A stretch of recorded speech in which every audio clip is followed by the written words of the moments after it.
आपके सामने भी इंक्वायरी करके जो सही होगा उन तथ्यों की जानकारी इनके परिजन को भी देंगे और तदनुसार हम लोग और जो भी अधिकारी इसमें संलिप्त है उस पर कड़ी से कड़ी कार्रवाई होगा। अगर जेल वाले वो बचेंगे आएगा तो जो कार्रवाई है वो निश्चित रूप से होगा। रेवन्यू साहब भी हमारे इस मामले ये हम लोग को सुबह में इसकी जानकारी मिली है कि पलासी थाना क्षेत्र के रहने वाले हैं जो को न्यायिक हिरासत में भेजा गया था, उनकी मृत्यु हो गई है। हम लोग तत्काल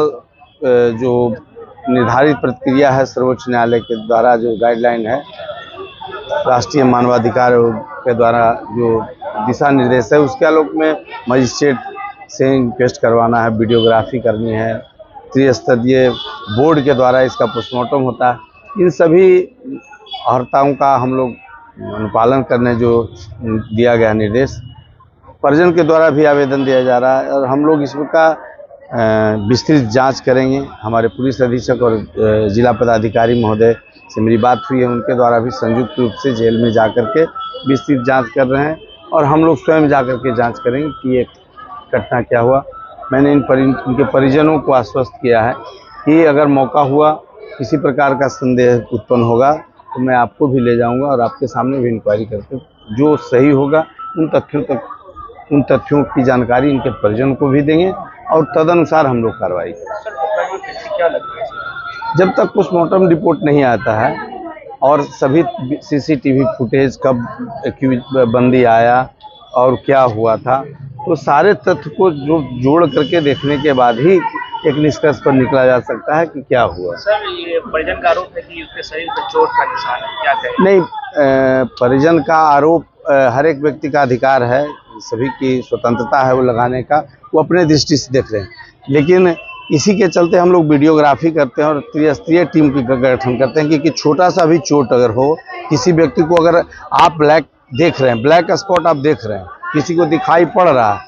वो, लेकिन वो क्यों है, कारण है, कभी डेड बॉडी रहने से स्वेटिंग हो जाता है, आप उठाइएगा तो उसमें भी हो जाएगा, आप एक झिट्टी रख देंगे तो वहाँ दब जाता है, तो उस पर हम लोग नहीं कर सकते हैं। और एक एक बिंदु को हम लोग हैं,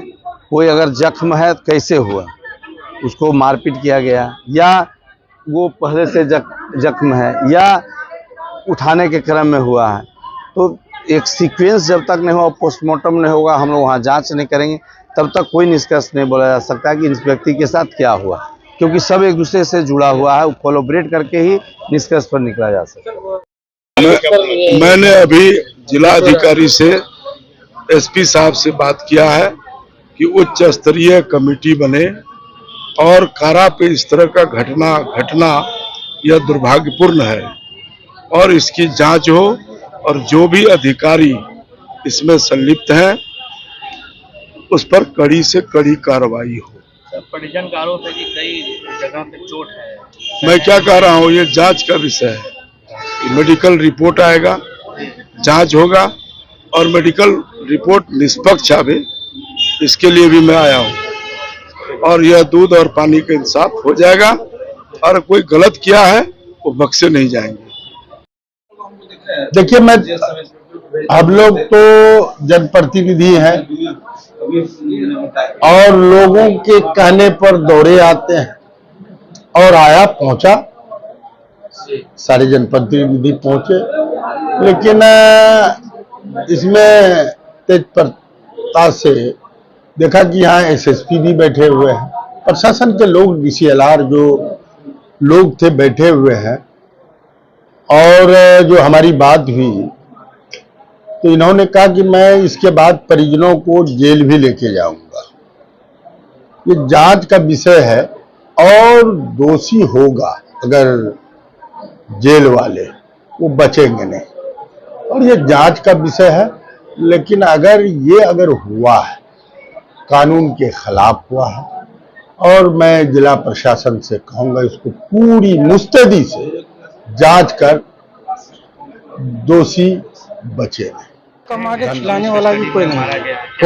ये तो संदेहास्पद बात है। पुलिस कस्टडी में है